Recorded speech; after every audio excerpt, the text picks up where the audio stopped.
সেদিন ছিল বিপত্তারিণী পুজো। আমাদের বাড়িতে যে ঠাকুরমশাই পুজো করেন সেই ঠাকুরমশাইয়ের বাড়িতেই ছিল বিপত্তারিণী পুজো। সকাল থেকেই যাওয়ার কথা ছিল, কিন্তু সকালবেলার দিকে আর যায়নি। সকালবেলায় চলে গেছিলো মা, কেননা মা প্রত্যেক বছর বিপত্তারিণীর উপোস করে, ওই জন্য মা সকালবেলায় গেছিলো। আমরা গেছিলাম সন্ধেবেলায়। তো এখানে এসে দেখলাম যে প্যান্ডেল করেই বেশ পুজোটা করেছে, আর এখানে মায়ের মূর্তিটাও কিন্তু বেশ সুন্দর লাগছে। এর আগের বছরও কিন্তু পুজোতে এসেছিলাম, কিন্তু পুজোটা অতটা বড় করে হয়নি। এইবার পুজোটা দেখলাম বেশ বড় করে হয়েছে।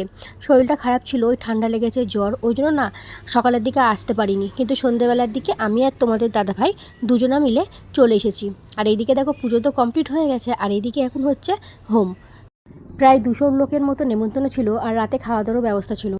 আমরা তো সন্ধ্যেবেলায় গেছিলাম, আর আমার শরীরটা যেহেতু খুব একটা ভালো ছিল না, ওই জন্য আমরা তাড়াতাড়ি খেতে বসে পড়েছিলাম। প্রথম ব্যাচ বসিয়েছিল 8:30টার দিকে, তো প্রথম ব্যাচে আমরা বসে পড়েছিলাম। তো দিয়েছিল গরম গরম খিচুড়ি, আর তার সাথে ছিল একটা পাঁচমিশালি তরকারি। তরকারিটা বেশ ভালোই করেছিল, আর খিচুড়িটা গরম গরম তো ঠান্ডার মুখে বেশ কিন্তু ভালোই লাগছিলো। তো তারপরে আমাদের দিয়ে দিয়েছিল রাইস, আর রাইসের সঙ্গে ছিল আলুর দম। তো রাইসটাও বেশ ভালোই করেছে। তো তোমাদের দাদাভাই খাচ্ছে আর বলছে, এই টাইমে যেহেতু ক্লাবে থাকে তো সন্ধ্যাবেলায় চা খায়, বলছে এই টাইমে এখন চা খায়, আর এই টাইমে এখন আমি বসে খিচুড়ি খাচ্ছি। তো যাই হোক, এখানে খেতে বসে পড়েছিলাম। তো শেষ পাতে ছিল চাটনি, তার সাথে ছিল হচ্ছে পায়েস।